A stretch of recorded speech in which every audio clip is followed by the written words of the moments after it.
गया, recording start.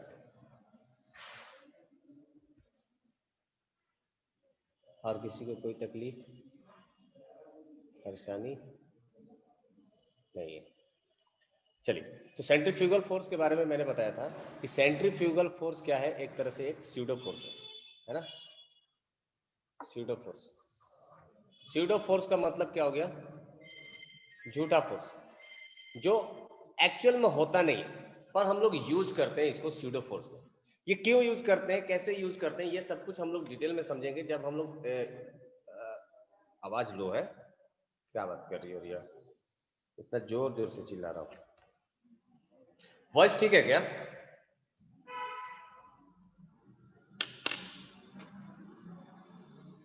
Voice ठीक है? तुम लोगों का आवाज हेडफोन में नहीं आ रहा है, मैंने कहा पिनअप किया है, सही तो किया है। ठीक है ठीक है, सबने बोला ठीक है तो ठीक है, हाँ क्लियर है। मैं ये बोल रहा था सेंट्रीफ्यूगल फोर्स के बारे में कि सेंट्रीफ्यूगल फोर्स एक्चुअल में होता नहीं है, this is not a kind of real force.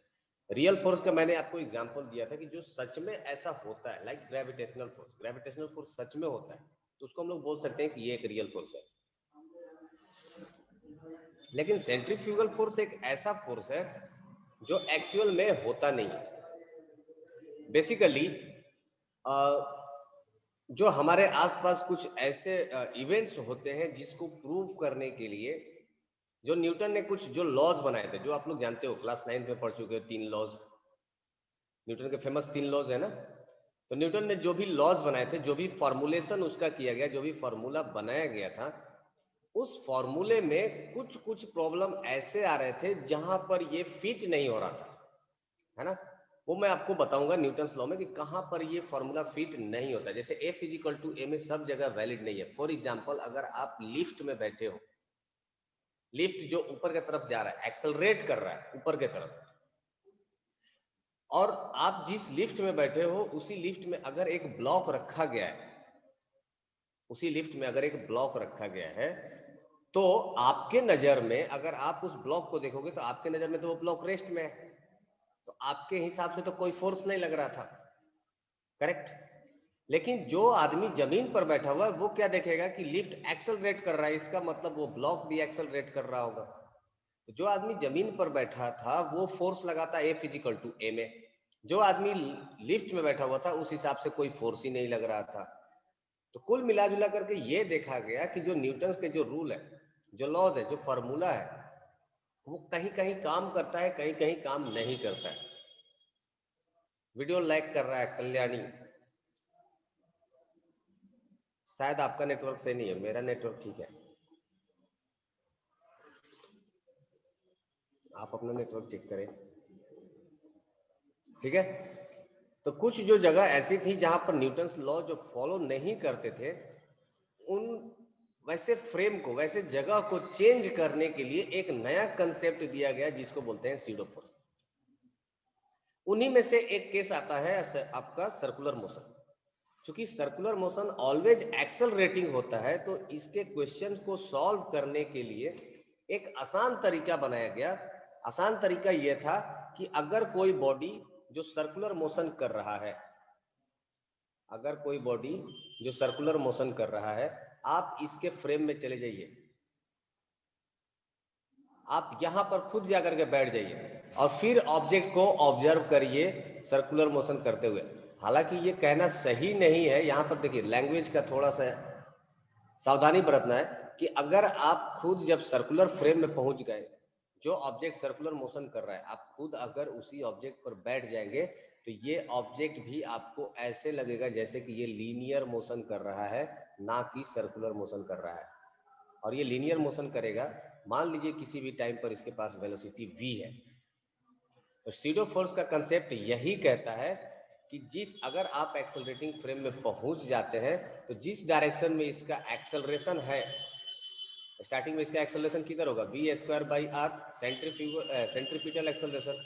तो जिस डायरेक्शन में एक्सेलरेशन है उसके अपोजिट डायरेक्शन में एक आप फोर्स अप्लाई कर दीजिए टू कंपनसेट दैट एक्सेलरेशन, और वो जो फोर्स होगा that will be the centrifugal force and that is equals to mass into acceleration. Acceleration कितना है v स्क्वायर बाई आर, तो हम लोग बोल सकते हैं ये हो जाएगा mv स्क्वायर बाई आर। ठीक है, इसी को हम लोग बोलते हैं centrifugal force, mv square by R, जो कि सेंटर से बाहर की तरफ लगता हुआ नजर आता है। पर इसमें इंपॉर्टेंट पॉइंट क्या है, ये आपको ध्यान देने वाली बात है कि यहां पर जो आपका फ्रेम ऑफ रेफरेंस जो है वो आप यहां पर है ना। This is valid when our frame of reference when our frame of reference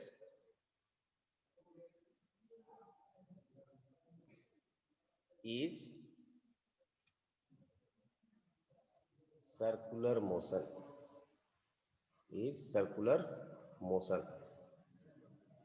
ठीक है, जो बॉडी सर्कुलर मोशन कर रहा है उसी के फ्रेम में अगर आप जाकर के बैठ जाते हैं तब जाकर के ये सेंट्रीफ्यूगल फोर्स का कंसेप्ट आपके पास आता है। क्लियर? जिसका भी ये डाउट था, क्या ये पॉइंट क्लियर है?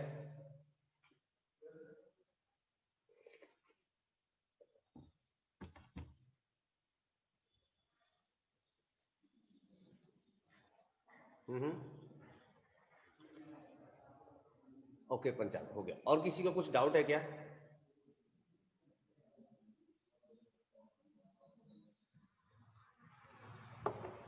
और किसी को कुछ पूछना है कहीं पर, किसी को डाउट हो तो बताइए। अगर नहीं है तो कुछ क्वेश्चंस करते हैं इसके ऊपर, देखते हैं सॉल्व करने का जो भी मेथड होगा, है ना।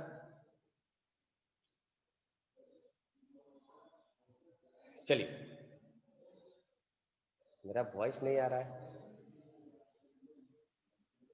सबको तो जा रहा है रिया।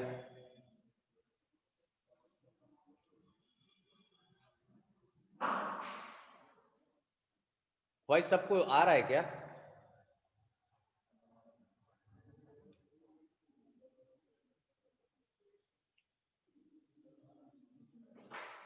सब कुछ सही है रिया, आप चेक करें अपना कनेक्शन।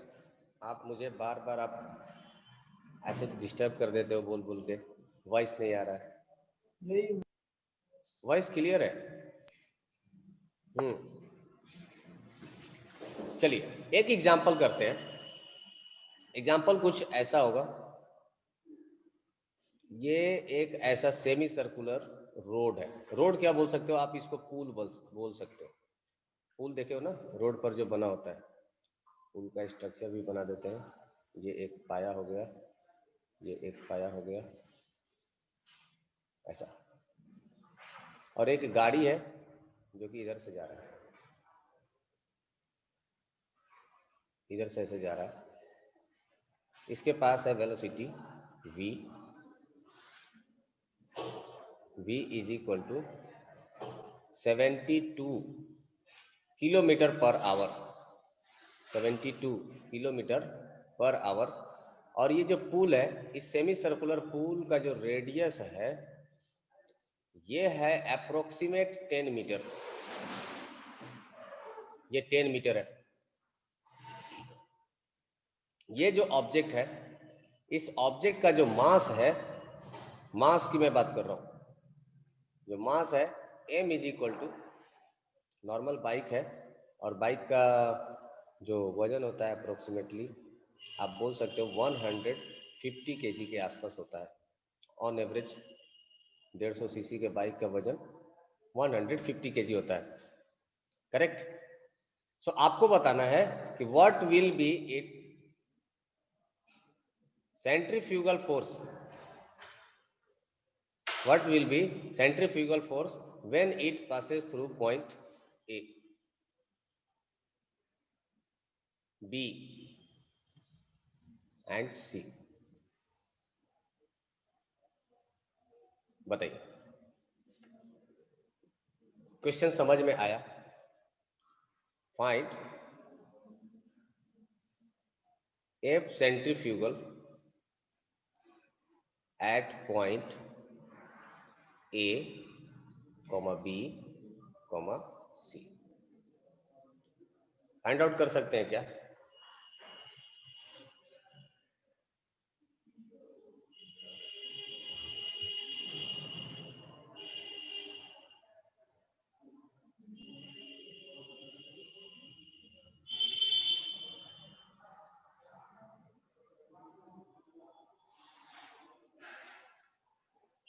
जल्दी से बताइए, बहुत ही आसान क्वेश्चन है।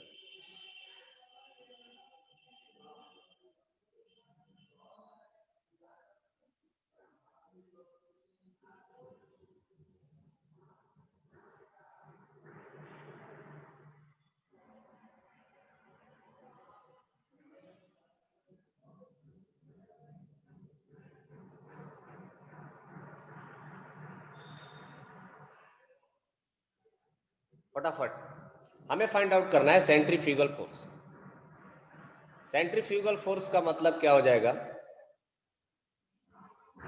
जब ये बाइक इस पुल के ऊपर ऐसे मूव करेगा इस डायरेक्शन में, ठीक है, जब ये व्हीकल कुछ यहां पर पहुंच जाएगा तो इसके पास जो वेलोसिटी होगी वो वेलोसिटी कितना होगा? अभी भी 72 किलोमीटर पर आवर।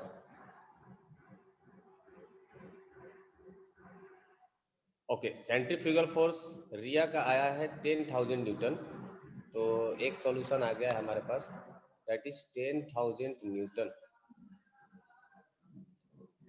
अंजन का आया है 6,000 न्यूटन।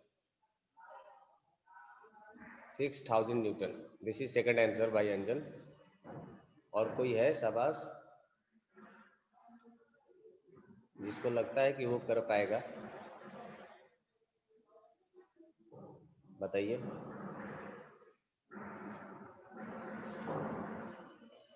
ओके, फिर से जब वो रिया कुमारी थी, ये रिया सिंह है। सो रिया सिंह का आंसर है 6,500, ठीक है, न्यूटन है। बाकी लोग, अद्या, आनंद, कौन कौन है? दिव्या, कल्याणी, ओजस्वी, पंचाल, रोशन। रोशन तुम क्लास कब से ज्वाइन करने वाले हो? ओके, निखिल का आया 7760 न्यूटन।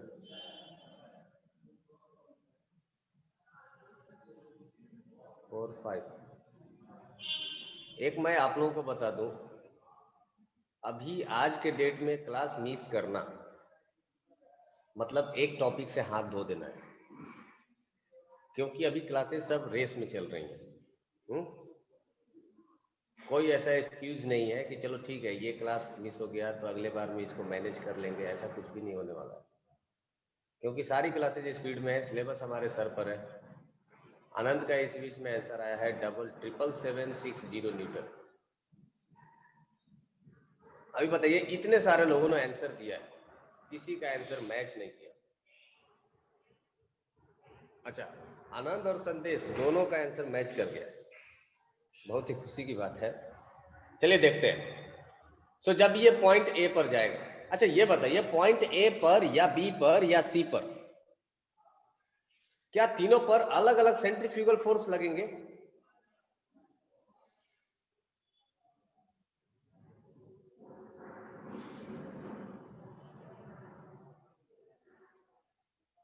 बताइए।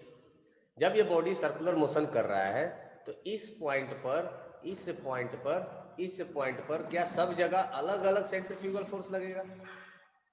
नहीं लगेगा। इसका मतलब ये कहना ही गलत है कि ए पॉइंट पर और बी पॉइंट पर और सी पॉइंट पर फाइंड आउट करिए।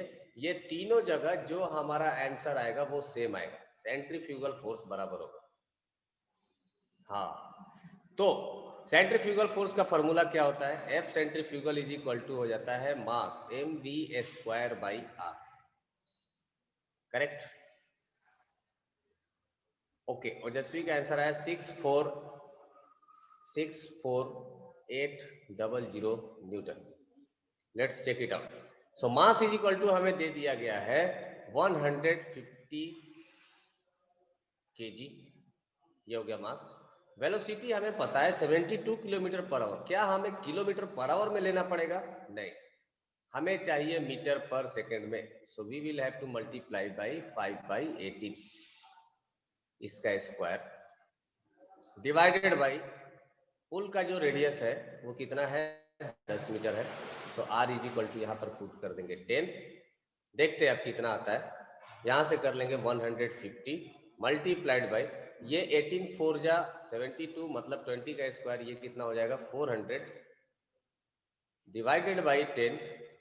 एक शून्य से एक शून्य काट दीजिए और ये कितना हो जाएगा 15 चौका 60 पर 2 जीरो और बस यही आंसर। अभी पता नहीं आप लोगों ने क्या क्या किया है इसमें, बेचारे आंसर का हुलिया बदल दिया।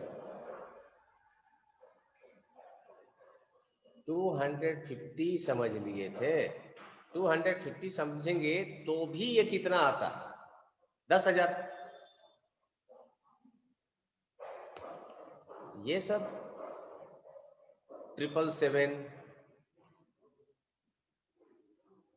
हाँ वेरी गुड आनंद। एक छोटी सी मिस्टेक और देखिए आपके आंसर का क्या हाल किया। दूर दूर तक इससे कोई भी रिश्ता नहीं मिल रहा है।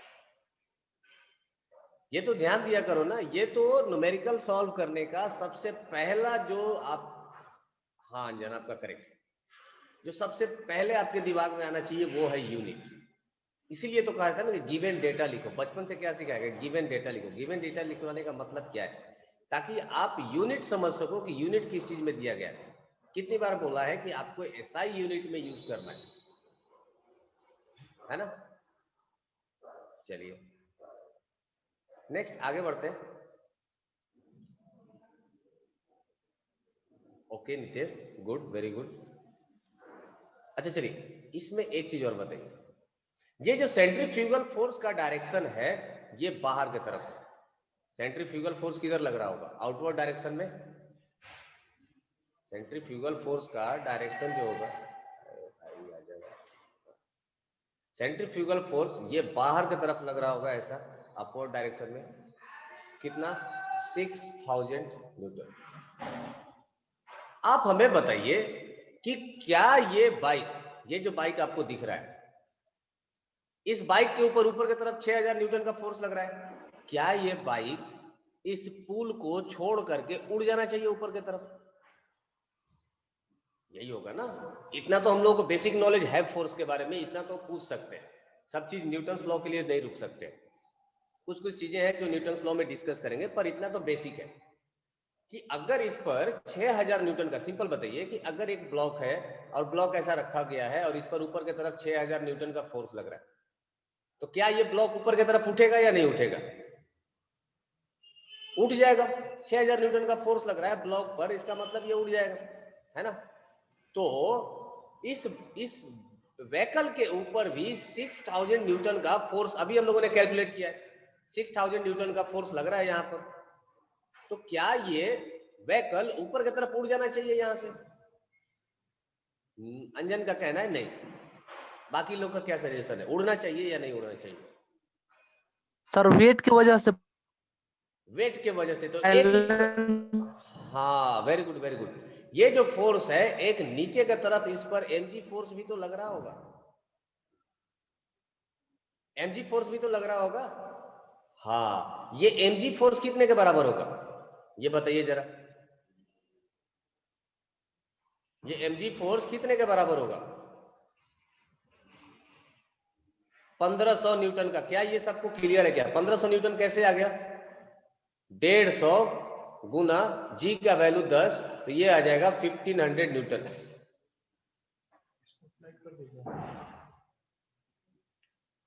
कोई दिक्कत नहीं है, ऐसे कर लेता हूं।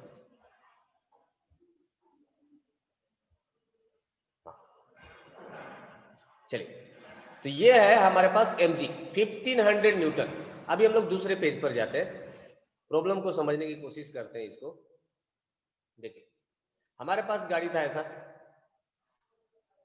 ये हो गया गाड़ी, गाड़ी के दो पहिए हो गए, बाइक है, और इस पर ऊपर की तरफ एक फोर्स लग रहा है 6000 न्यूटन का, और नीचे की तरफ फोर्स लग रहा था इस पर due to gravity mg is equal to 1500 newton. बताओ गाड़ी किधर जाना चाहिए? क्या गाड़ी डाउनवर्ड डायरेक्शन में जाएगी? क्या गाड़ी का मोशन डाउनवर्ड डायरेक्शन में होगा? क्योंकि नीचे की तरफ 1500 न्यूटन का फोर्स लग रहा है, ऊपर 6000 न्यूटन का फोर्स लग रहा है। इसका मतलब एफ नेट डाउनवर्ड डायरेक्शन में कितना हो जाएगा? 900 न्यूटन का। तो क्या व्हीकल नीचे की तरफ चला जाएगा? यस सर नो बताओ भाई, सो गए सबके सब? चैट नो इस्तेमाल सर। करिए जल्दी जल्दी। नहीं जाएगा नीचे की तरफ, नीचे की तरफ नहीं जाएगा। क्यों नहीं जाएगा? रीजन क्या है? क्योंकि नीचे है हमारे पास पुल, और पुल के पास सफिशिएंट स्ट्रेंथ होता है कि वो ये जो एफ नेट है इसको कंपनसेट कर सके, है ना।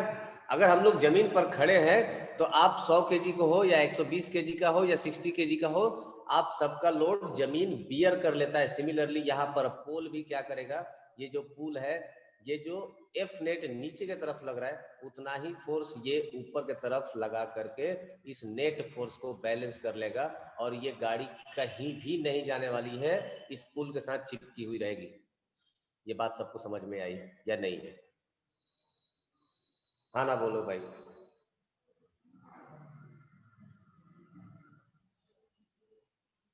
ठीक है, आनंद को समझा, संदेश को समझा, कल्याणी को भी समझ गया।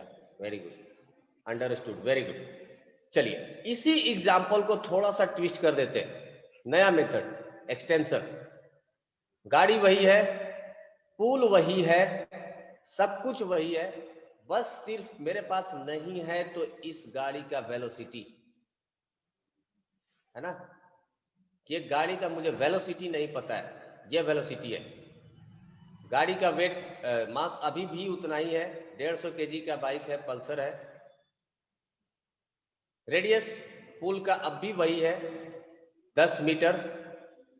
हमें बताना है कि वेलोसिटी कितना हो maximum, find out the maximum velocity जब तक कि ये बाइक इस पुल के साथ कांटेक्ट में रहे। क्वेश्चन समझ में आया क्या? फाइंड यस सर आ गया V है। max, very good. Find the V max so that bike will remains in contact with the road, in contact with, ठीक है। हिंदी में ये पुल है, इंग्लिश में ब्रिज बोलते हैं। कितना ज्ञान की बात बताया तुम लोगों को है, इससे पहले नहीं जानते हैं। इंग्लिश में इसको ब्रिज बोलते हैं।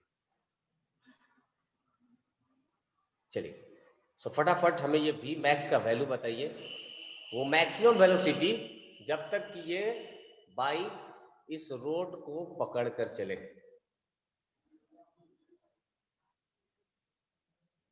रिया का आंसर आ गया 20 मीटर पर सेकेंड। रिया अभी अभी तो हम लोगों ने 20 मीटर पर सेकेंड सॉल्व किया था, पागल। 20 मीटर पर सेकेंड पे तो 6000 न्यूटन आया था ना, 72 किलोमीटर पर आवर बराबर कितना हो जाता है 20 मीटर पर सेकेंड। ये भगवान इस लड़की को बुद्धि दे।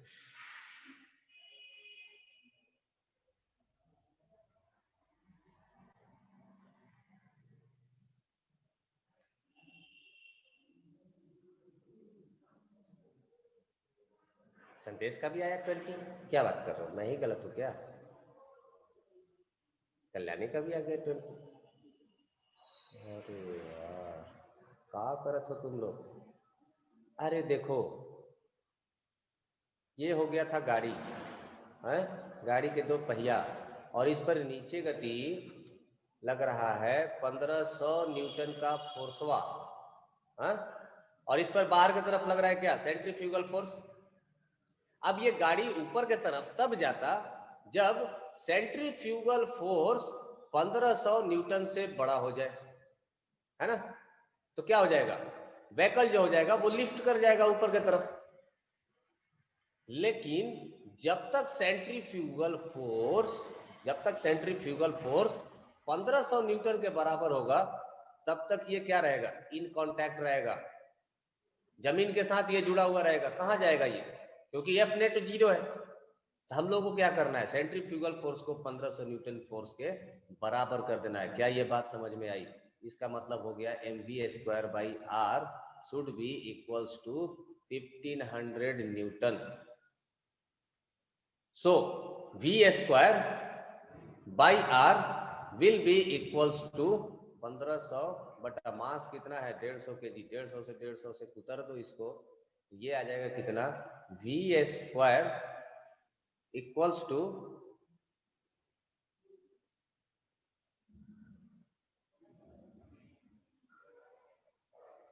हाँ 10 मीटर पर सेकंड आया।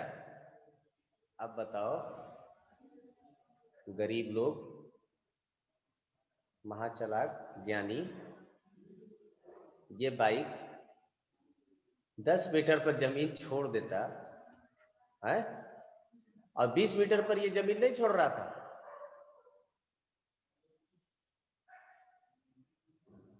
है? अगर इसका वेलोसिटी 10 मीटर पर सेकंड हो जाए तो ये पुल से उड़ जाता, ऊपर की तरफ भाग जाता, और 20 मीटर पर जा रहा है तो ये पुल से नहीं छोड़ के भाग जाता। कैसा है लड़का है तुम लोग। 6000 न्यूटन बड़ा है कि 1500 न्यूटन?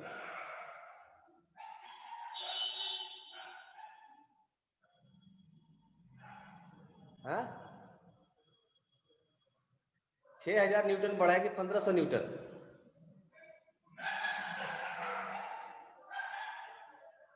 हाँ, और हमने भी देखो ना इसमें से घटा करके 9000 न्यूटन 900 न्यूटन लिखा है।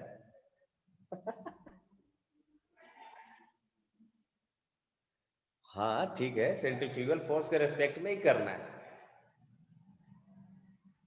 एक्चुअली ये 20 मीटर पर सेकंड पर ये जमीन को छोड़ देता, ये गलत है।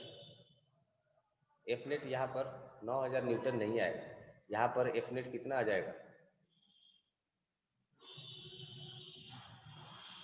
एफ नेट आ जाएगा 6000 किधर, अपवर्ड डायरेक्शन में, माइनस 1500 डाउनवर्ड डायरेक्शन में, तो ये नेट आ जाएगा 4500 न्यूटन अपवर्ड डायरेक्शन में, है ना। तो यहाँ पर जो फोर्स लगेगा इस पर ऊपर की तरफ, ये कितना लग जाएगा, 4500 न्यूटन अपवर्ड डायरेक्शन में, और ये गाड़ी ऊपर उड़ जाती। हाँ क्या ये क्लियर है सबको? तो 10 मीटर पर सेकंड के स्पीड से अगर गाड़ी चलेगी तो ये इस पुल के कांटेक्ट को छोड़ देगा। अच्छा, अगर 10 मीटर से अगर ज्यादा हो गया तो ये गाड़ी कैसे पास होगा? गाड़ी चलाते हो ना तुम लोग, वो जो बीच में जो ब्रेकर आता है उसके ऊपर गाड़ी तुम लोग उड़ा देते हो, ऊपर की तरफ उड़ जाता है, उसके बाद गाड़ी कैसे लैंड करता है? It will follow projectile motion, it will follow projectile motion. या तो वो कहीं यहां आके गिरेगा, या वो कहीं यहीं आकर के गिर जाए, या वो कहीं यहां आकर के गिर जाएगा। It will all depends upon its horizontal velocity. समझ में आ रहा है? सौरभ, रोशन, रिया, शिवम,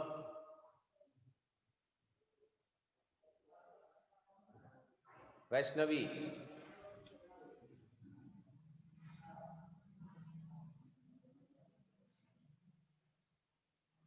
हेलो,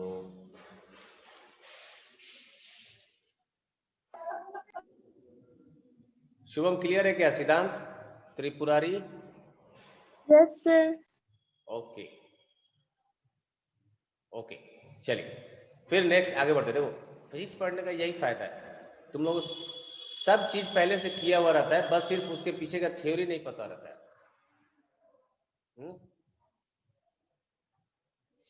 चलिए, वेरी गुड।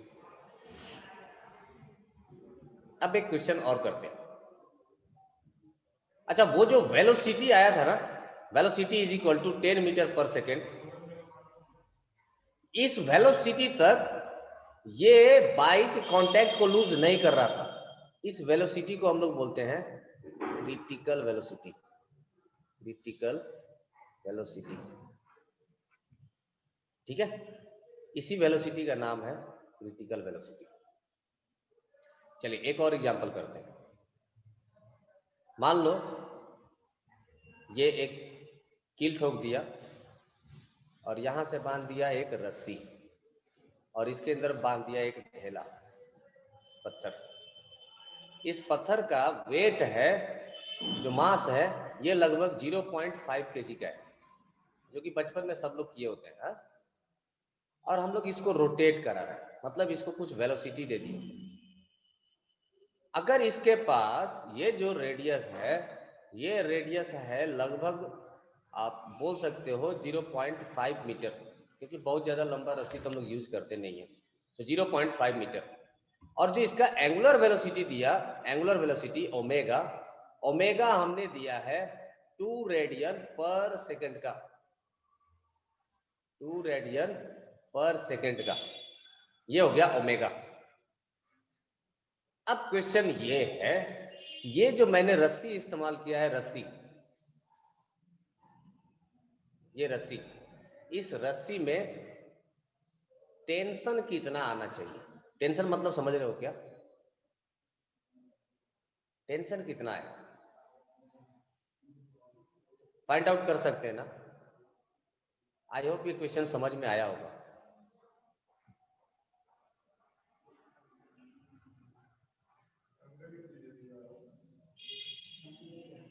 बोलो बोलो।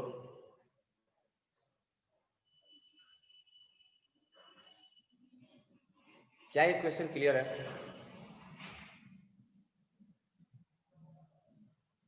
अगर ये क्वेश्चन क्लियर है तो फटाफट टेंशन बताइए।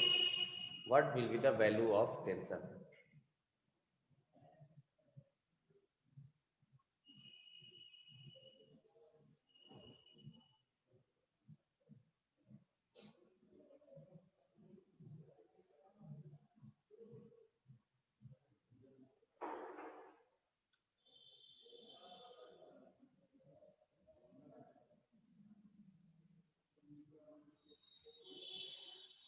जल्दी।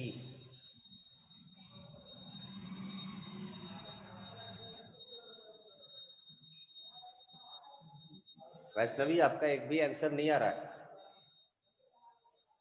त्रिपुरारी, सिद्धांत, शुभम, आप लोग आंसर नहीं कर रहे हो, क्यों?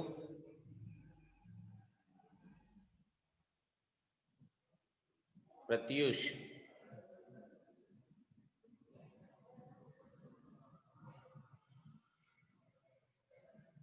एमडी अरीज, स्टार्टिंग में तुम बहुत अच्छा आंसर करता था, अभी कुछ नहीं बताता है। हर्षित, आशुतोष,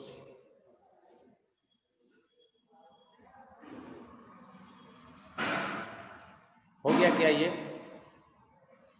रोशन हुआ क्या?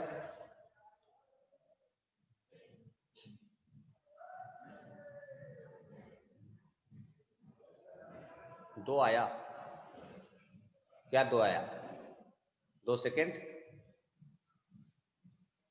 न्यूटन।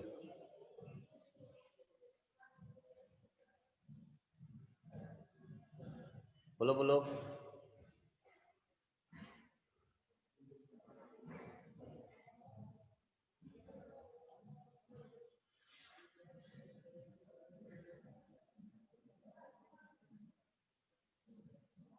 सान्या क्या आ गया? 2। बाकी लोग कहाँ है? रोशन, रोशन अनम्यूट करो खुद को।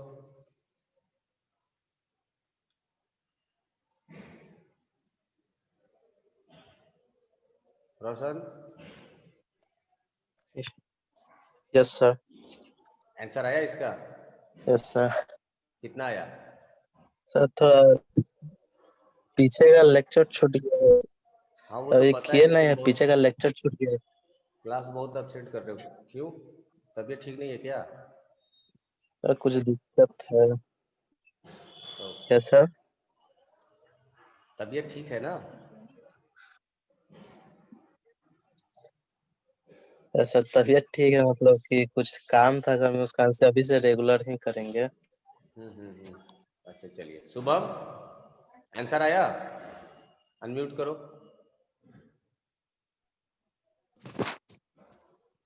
Yes sir. आया क्या आंसर? अभी सो के उठा है? हाँ? No sir. ठंडी के दिन में लेट से जगते भी तो है। कौन निकलेगा रजाई में से यहीं से बैठे बैठे? ओके, कल्याणी का भी आंसर कितना आया शुभम तुम्हारा? सर नहीं किए हैं, क्यों? नहीं आ पा रहा। क्या नहीं समझ में आ रहा बताओ?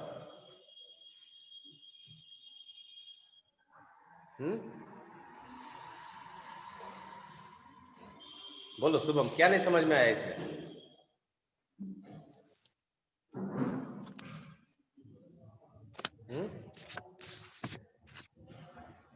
अब बताओगे भी?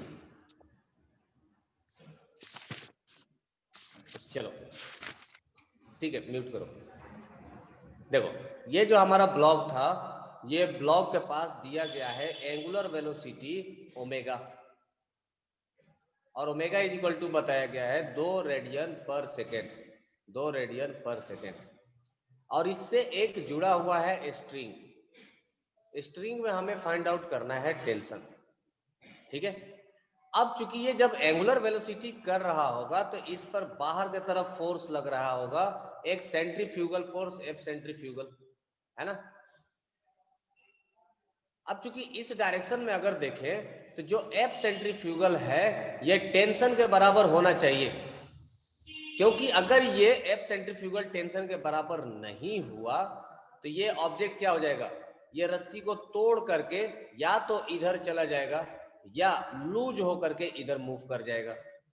ठीक है, चूंकि ये सर्कुलर मोशन कर रहा है, इसका मतलब ये जो स्ट्रिंग है, ये जो रस्सी है, ये टूटा नहीं है, इसके बीच में ये जो डिस्टेंस है ये कांस्टेंट है हमेशा, तभी तो जाकर के हर एक पॉइंट पर इसका रेडियस बराबर होगा। ये जब ऑब्जेक्ट मूव करेगा, सर्कुलर मोशन करेगा, तो अगर ये रस्सी टूट जाएगा तो ये सर्कुलर मोशन कर ही नहीं पाएगा। तो रस्सी को हमें तोड़ना नहीं है, और रस्सी जब तक टूटेगा नहीं तो ये टेंशन और सेंट्रीफ्यूगल फोर्स दोनों बराबर होंगे।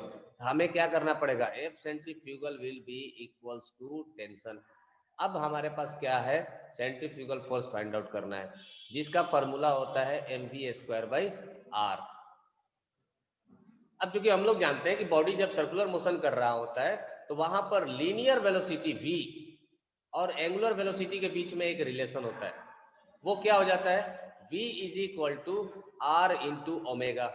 r क्या है, this is the radius of circular path. Circular path का रेडियस कितना हो जाएगा, जितना इस स्ट्रिंग का लेंथ है उतना के बराबर 0.5। तो हम लोग ये v का वैल्यू यहां पर पुट करेंगे तो ये कितना हो जाएगा, m इंटू आर ओमेगा का स्क्वायर डिवाइडेड बाई r। अगर फॉर्मूला पहले से याद है तो और सोने पर सुहागा, ये डिराइव करने की जरूरत ही नहीं पड़ेगी, r से r कैंसल और ये आ जाएगा m r omega square. So centrifugal force is equal to, यहां से आ गया F centrifugal is equal to, ये आ गया मास, मास हमें कितना दिया गया है 0.5, आर, आर का वैल्यू है 0.5, ओमेगा स्क्वायर, ओमेगा स्क्वायर का वैल्यू कितना हो जाएगा, that will be equal to the 4। तो ये कितना हो जाएगा 0.25 multiplied by 4 is equal to 1 newton. बाकी लोग आप अपना आंसर देख लीजिए, कल्याणी, अंजन, रिया, आंसर गलत है। ठीक है,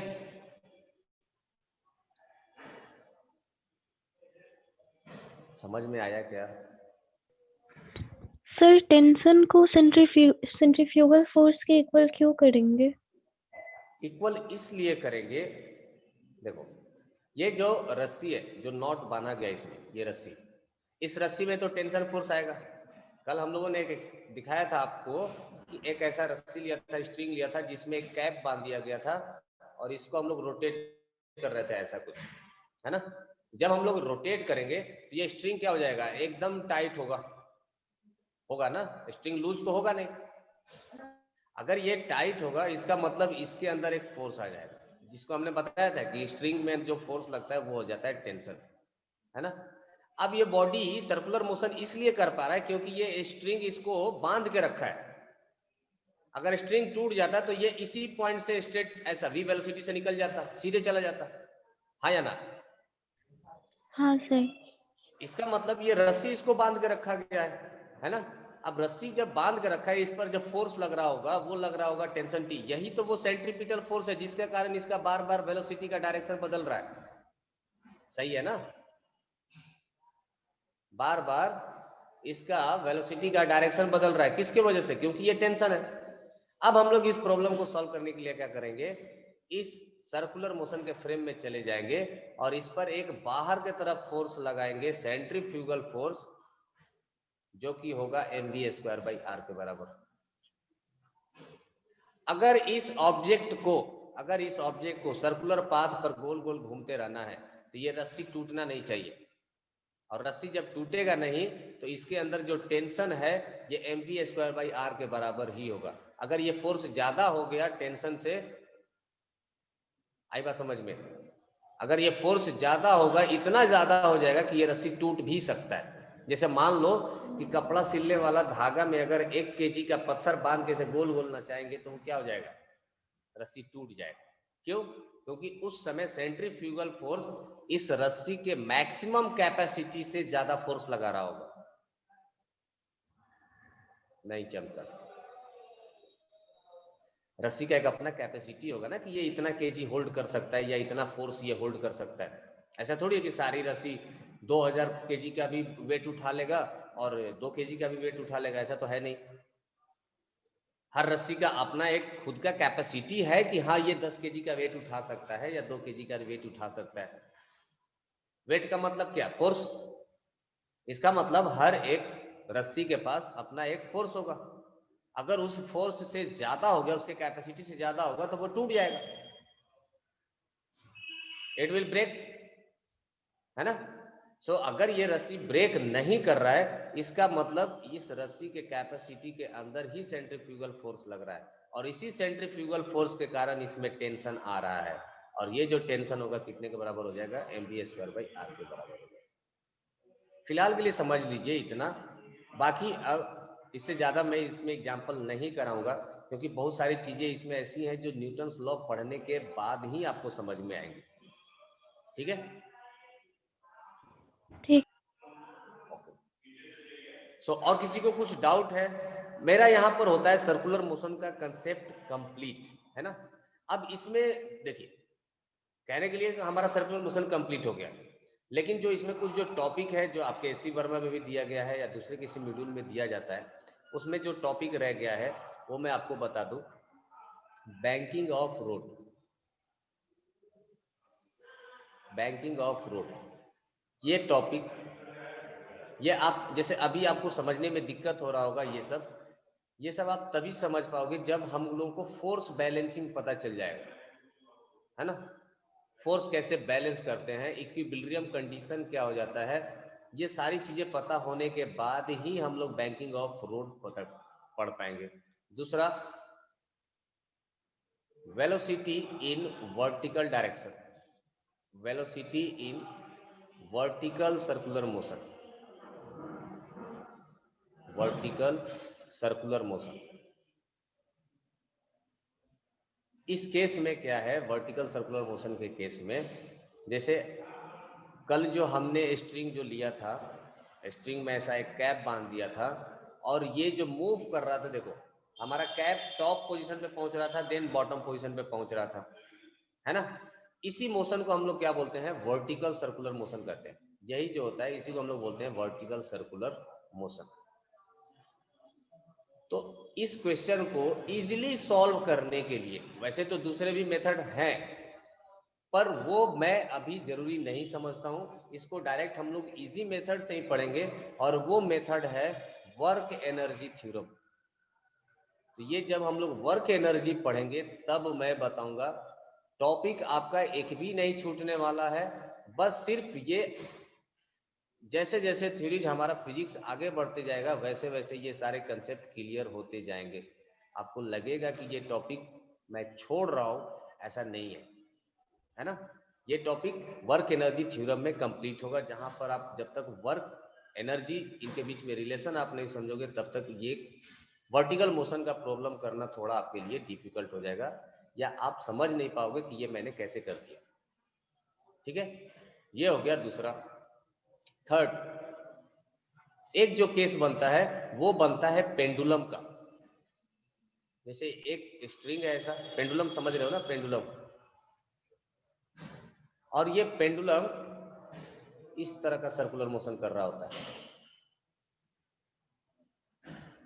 है ना। किसी भी टाइम पर ये ऑब्जेक्ट कहीं यहाँ पर होगा, किसी टाइम पर ये ऑब्जेक्ट यहाँ पर होगा। तो ये जो टॉपिक है ये भी एक सर्कुलर मोशन का वन ऑफ द ब्रांच है। मैंने बताया ना कि ये जो सर्कुलर मोशन है ये आपको हर टॉपिक में आपको मिलेगा, यूज में मिलेगा। ठीक है, तो ये आपका टॉपिक पढ़ने को मिलेगा जब हम लोग पढ़ेंगे रोटेशनल मोशन। रोटेशनल मोशन, यहां पर ये सर्कुलर मोशन का कंसेप्ट यूज होगा यहां पर भी। ठीक है, ये हो गया थर्ड पॉइंट। जो क्वेश्चन इस पे टाइप के में बनता है वो मैं बता रहा हूं। फोर्थ,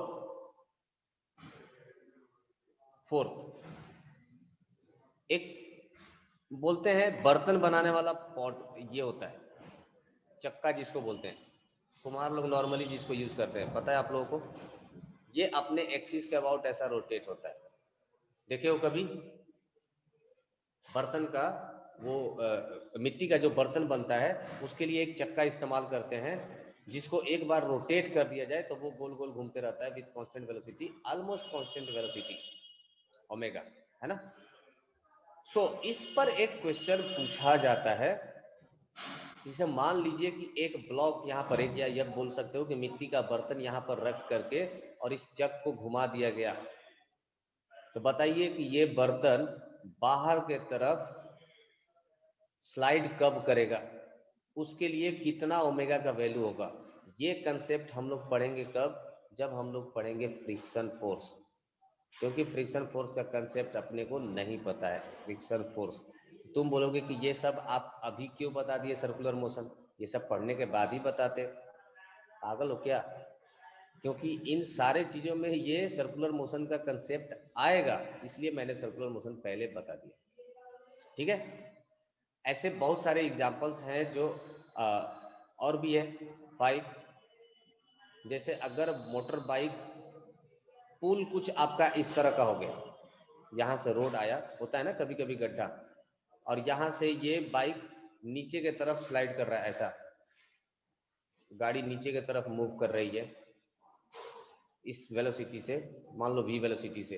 ये बॉटम पॉइंट पर आएगा तो ये जमीन के द्वारा कितना नॉर्मल फोर्स लगाया जाएगा इसके ऊपर, ये नॉर्मल फोर्स कैलकुलेट करने के लिए आएगा। ये हम लोग पढ़ेंगे न्यूटन्स लॉ ऑफ मोशन में, न्यूटन्स लॉ ऑफ मोशन में। तो ये सब कुछ जो सर्कुलर मोशन के टाइप हैं जो हम लोग आगे के टॉपिक में पढ़ते जाएंगे, है ना। एक और है 6th, जो आप लोग को अभी नहीं 12th में पढ़ने को मिलेगा, जहां पर मैग्नेटिक फील्ड, मैग्नेटिक फील्ड पता है क्या, 10th में पढ़े होगे। मैग्नेटिक फील्ड कुछ इस तरह का रहा होगा, इस क्रॉस का साइन जानते हो, 10th में कभी पढ़े हो। हाँ जी, 10th में नहीं बताया गया, 10th में जानते होगे। ये मैग्नेटिक फील्ड का मतलब हो जाता है, मैग्नेटिक फील्ड का डायरेक्शन आपका अंदर के तरफ है ना, इनसाइड द प्लेन, इनवर्ड। सो इसमें अगर इस मैग्नेटिक फील्ड में अगर किसी चार्ज को घुमा दिया जाए तो वो एक सर्कुलर मोशन करेगा, है ना। ये एक चार्ज है, चार्ज मान लो कि ये Q है, और अगर इसके पास वेलोसिटी v होगा मैग्नेटिक फील्ड में, तो ये एक सेंटर के अबाउट सर्कुलर मोशन करेगा ओमेगा। ये हम लोग पढ़ेंगे 12th में ये टॉपिक पढ़ेंगे। तो ये सारी यूज है सर्कुलर मोशन का, ठीक है। सर्कुलर मोशन का ये सारा यूज है। प्रैक्टिकल डेली लाइफ में अगर मैं सर्कुलर मोशन की मैं बात करूं तो डेली लाइफ में सर्कुलर मोशन का कंसेप्ट बहुत जगह इस्तेमाल। सबसे पहले तो हमारा जो भी हम लोग जाते हैं ना वो मेला वगैरह देखने के लिए, जो मैंने बताया था, ये जो चरखा जो लगा देते हैं, चरखा, इस चरखे के ऊपर ये जो रोटेट करता है ये चरखा, यहाँ पर भी सर्कुलर मोशन का कंसेप्ट लगता है। इसमें जो लगने वाले जो रीम है, जो इंजीनियर, जो बाद में आप लोग इंजीनियर बनने वाले हो, जेई नीट तो नहीं, NIT या जिस भी फील्ड से अगर आप इंजीनियरिंग करते हो, अगर आप जाओगे इंजीनियरिंग फील्ड में, मैकेनिकल इंजीनियरिंग अगर चूज करते हो, ये सब चरखा वगैरह डिजाइन करने के लिए आता है। तो ये सब कंसेप्ट अपने को पता रहेगा, तभी तो हम लोग कर पाएंगे कि हाँ इस रिम के ऊपर या इस ऑब्जेक्ट के ऊपर यहाँ पर कोई 60 kg का आदमी भारी भरकम बैठ गया तो इसके ऊपर बाहर के तरफ सेंट्रीफ्यूगल फोर्स कितना लगेगा। ये सारी चीजें वहां पर कंसेप्ट यूज में आ जाएगा। दूसरा वो नाव वाला जो झूला होता है, देखे हो ना, नाव वाला झूला, ऐसा एक नाव लगा रहता है और ये झूला झूलते रहता है पीछे की तरफ। तो ये भी जब ऐसा सर्कुलर मोशन कर रहा होगा तो इस स्ट्रिंग में कितना फोर्स लगेगा, इस स्ट्रिंग का स्ट्रेंथ कितना होना चाहिए, सो दैट कि ये नाव टूट करके नीचे ना गिर जाए। इन सारी चीजों पर प्रैक्टिकल लाइफ में भी। और सबसे बेस्ट एग्जांपल, जब हम लोग गाड़ी चलाते हैं, ये एक सर्कुलर पाथ पर ऐसे हम लोग गाड़ी चलाते हैं, तो कभी कभी हम लोग हाई स्पीड से अगर क्रॉस करते हैं, मान लो हमारा गाड़ी कुछ व्हीकल यहाँ से बहुत ही हाई स्पीड में मूव किया, ऐसा मूव किया, तो हम लोग क्या कर जाते हैं, बाहर की तरफ स्कीड कर जाएंगे, गिर जाएंगे। तो ये सारी कंसेप्ट भी हम लोग डेली लाइफ में भी सर्कुलर मोशन का यूज देखते हैं। तो कुल मिला जुला करके मेरा कहने का मतलब ये है कि हमने आपको बेसिक बताया है, इसका मतलब ये नहीं है कि सर्कुलर मोशन आपका खत्म हो गया। हाँ, बेसिक आपका खत्म हो गया है। बेसिक में अगर कहीं पर आपको डाउट है तो प्लीज पूछ लीजिए। ये कंसेप्ट गड़बड़ नहीं होने चाहिए, भुलाना नहीं चाहिए। आप लोग रिवीजन नहीं कर रहे हो, इस बात का मुझे बहुत बड़ा अफसोस है। आप लोग रिवीजन क्यों नहीं कर रहे हो? अब तो तुम लोग आ जाओ, अब थोड़ा पढ़ने के मूड में आ जाओ। होली दीपावली सब खत्म हो गया।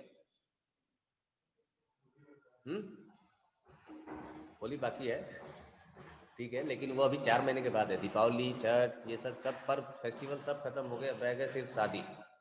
लेकिन इस शादी के चक्कर में आपकी बर्बादी ना हो जाए, प्लीज आप लोग रिवीजन करिए। बैंकिंग ऑफ रोड, कभी आप लोगों ने हाईवे का सफर किया है क्या? 4 लेन देखा है? 4 लेन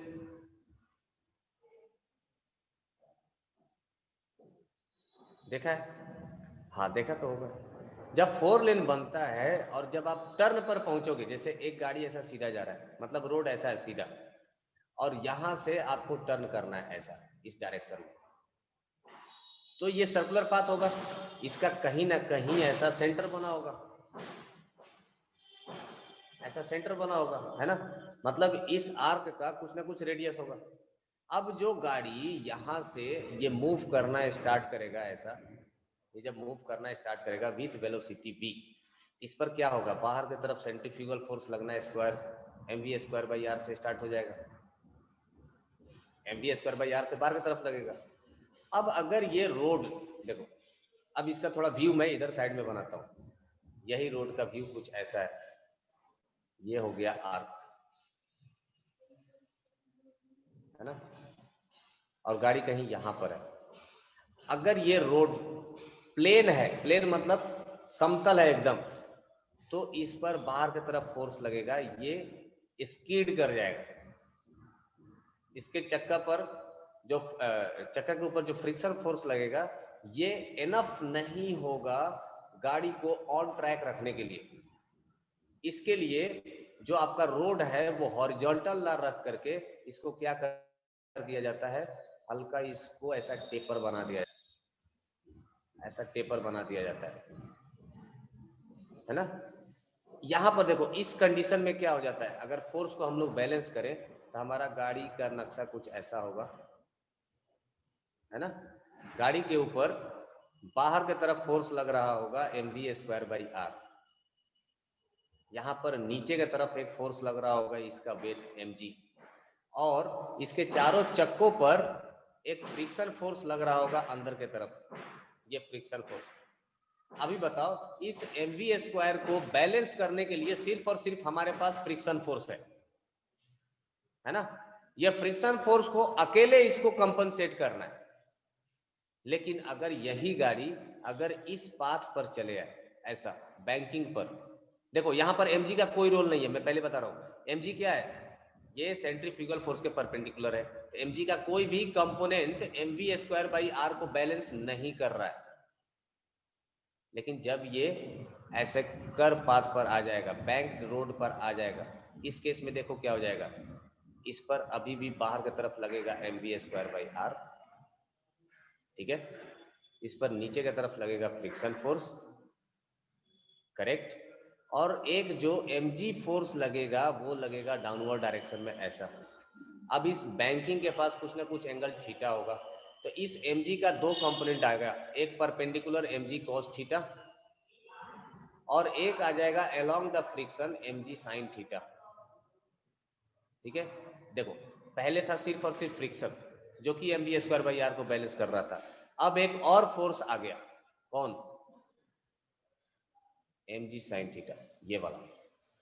इसका मतलब हमने क्या किया, बैलेंसिंग फोर्स को बढ़ा दिया हमने।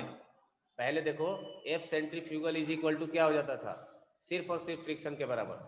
अब F सेंट्रीफ्यूगल फोर्स बराबर क्या हो जाएगा, F plus mg sin theta. हमने क्या किया, फोर्स को बढ़ा दिया, फोर्स को हमने क्या किया, बढ़ा दिया, ठीक है। तो इसके वजह से जो आपका स्पीड लिमिट है वो बढ़ जाता है। बैंकिंग ऑफ रोड का यही फायदा होता है। इसलिए जो एक्सप्रेसवे वगैरह होते हैं, जो हाईवे होता है, वहां पर टर्न पर जो आपका रोड होता है वो थोड़ा सा ऐसा टेपर हो जाता है, स्लोप हो जाता है, इस शेप में हो जाएगा, सो डैट कि आप अगर हाई स्पीड में भी गाड़ी को अगर आप घुमाना चाहते हो तो आप स्कीड नहीं करोगे, गिरोगे नहीं। क्या ये क्लियर है बैंकिंग ऑफ रोड में क्या होता है? हाँ जी,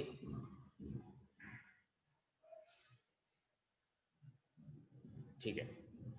कभी आप लोग ट्रेन पे बैठे हो, ट्रेन पे? हाँ बैठे ही होंगे। हाँ बिल्कुल, बाइक रेसिंग में भी जो रोड होता है वो ऐसा टेपर होगा, इस तरह का होगा, मतलब हल्का ये ऐसा टेपर कर दिया जाता है सो डैट कि आपको ट्रैक्शन मिल सके रोड से। थोड़ा सा रोड को टेपर कर दिया जाएगा तो आप गिरोगे नहीं।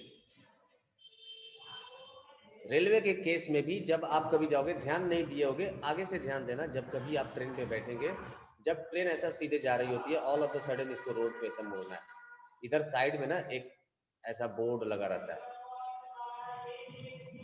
कर्व पे, है ना, और इस पर इसका दिया रहेगा रेडियस 80 मीटर लगभग, और इसका दिया रहेगा स्पीड लिमिट,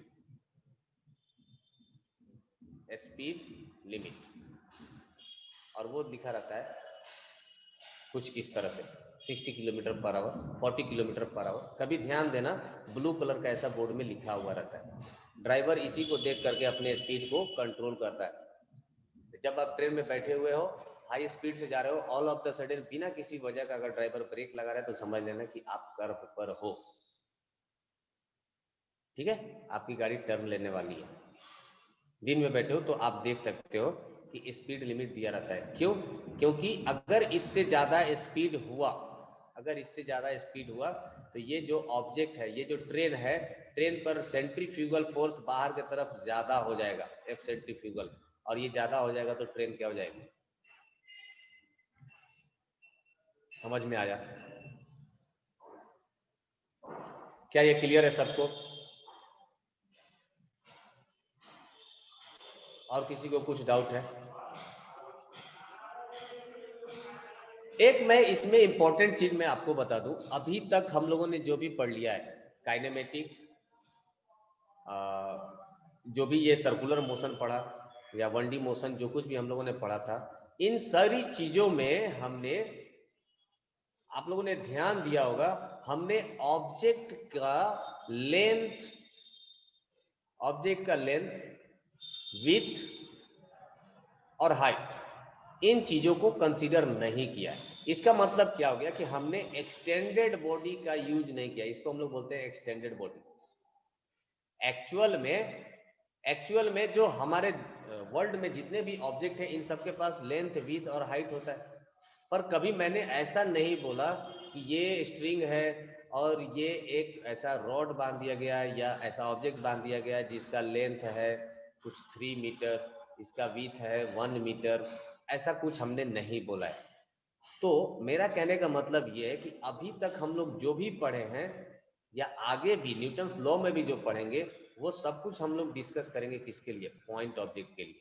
ये एक हाइपोथेटिकल ऑब्जेक्ट है, ये एक ऐसा ऑब्जेक्ट है जिसका लेंथ भी 0 होता है, विड्थ भी 0 होता है, हाइट भी 0 होता है। क्या ऐसा कभी ऑब्जेक्ट देखा है?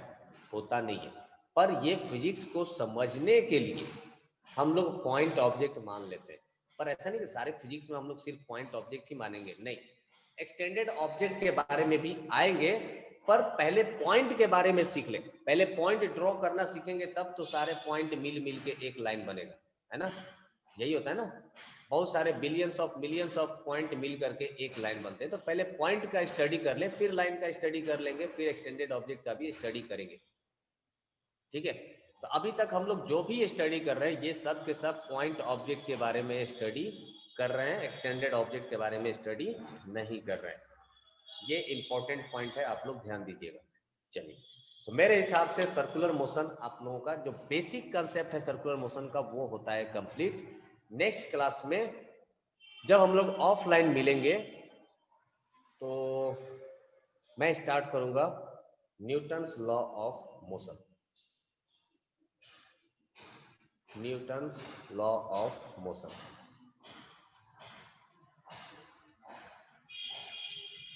थोड़ा सा आप पढ़ के आइए, बेसिक क्लास 9th का थोड़ा एक बार रिवीजन कर लीजिए, जहां पर हम लोगों ने फोर्स वगैरह के बारे में स्टडी किया था।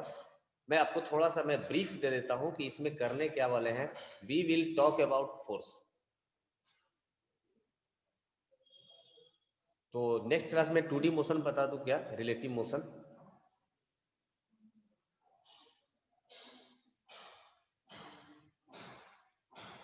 हाँ, रेनबोट प्रॉब्लम, चलिए अच्छी बात है। तो नेक्स्ट क्लास में रेनबोट प्रॉब्लम ही कर लेंगे। हाँ ठीक है, कोई दिक्कत नहीं। तो नेक्स्ट क्लास में अपन लोग करेंगे रेन अब्लिक बोट प्रॉब्लम, ये अपन लोग नेक्स्ट क्लास में देख लेंगे। सो आप लोग प्लीज प्रेजेंट रहिए। ऐसा बहुत ज्यादा इंपॉर्टेंट टॉपिक तो नहीं है, पर फिर भी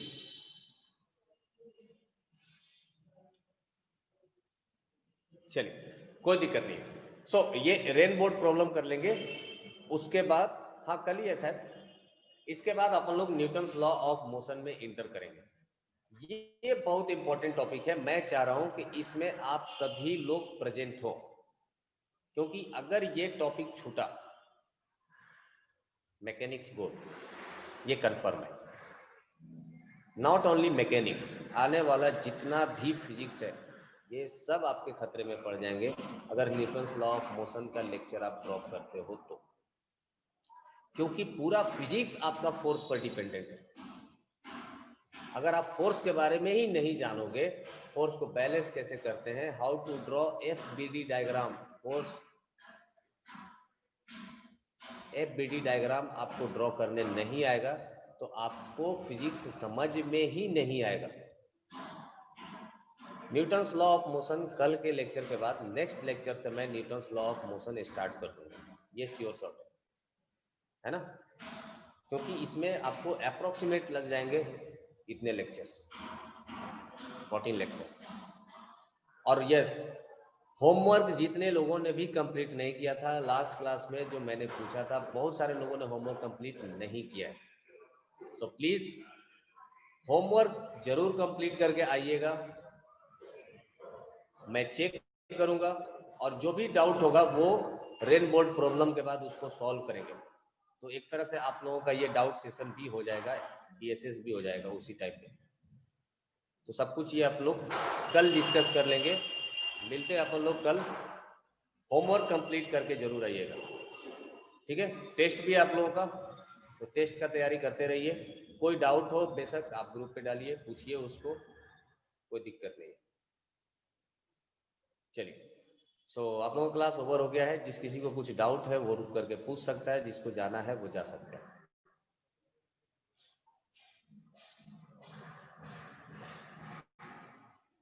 किसी को कुछ पूछना है?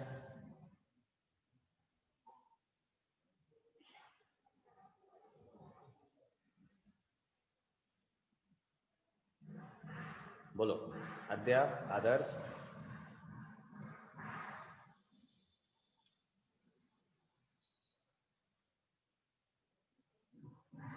आदर्श अनम्यूट करो।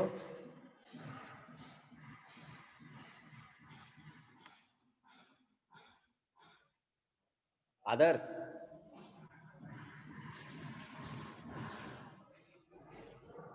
आदर्श क्लास में हो क्या तुम?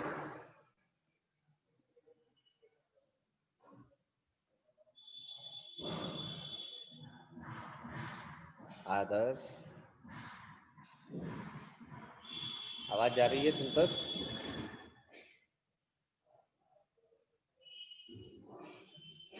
आनंद अनम्यूट करो।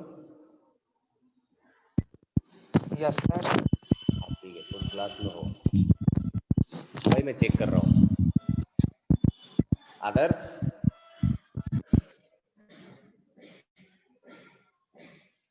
आदर्श आवाज जा रही है?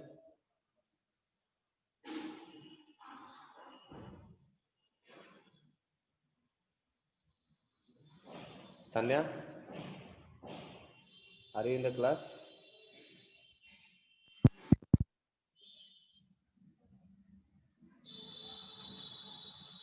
Pratyush,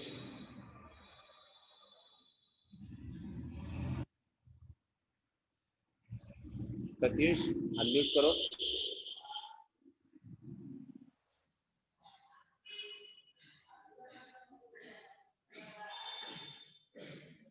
प्रत्युष,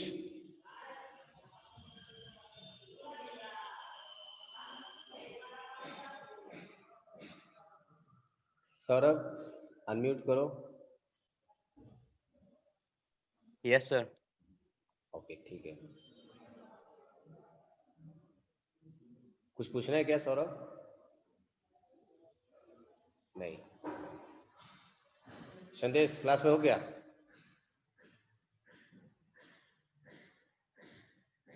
संदेश,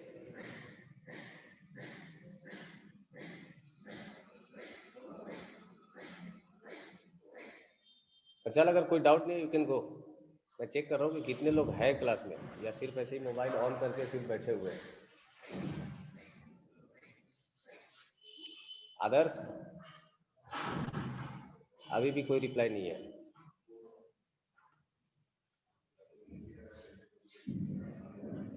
आनंद you can go.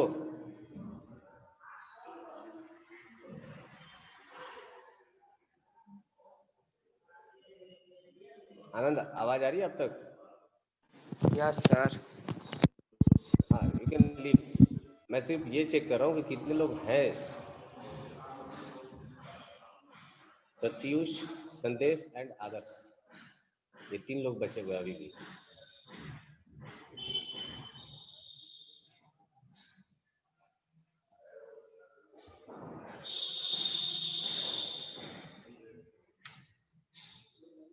Class over हो गया है। ये 3 लोग हैं, क्लास ऑन करके मोबाइल अपना कहीं साइड पे रख देता है, हाँ? हाँ?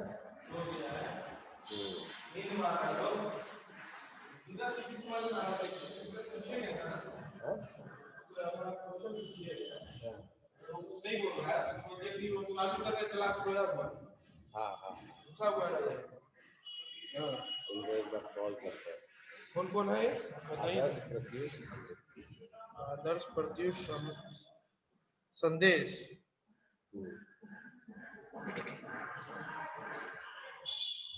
देखिए 10-15 हो गया है और अभी तक 4 लोग जीवित हैं।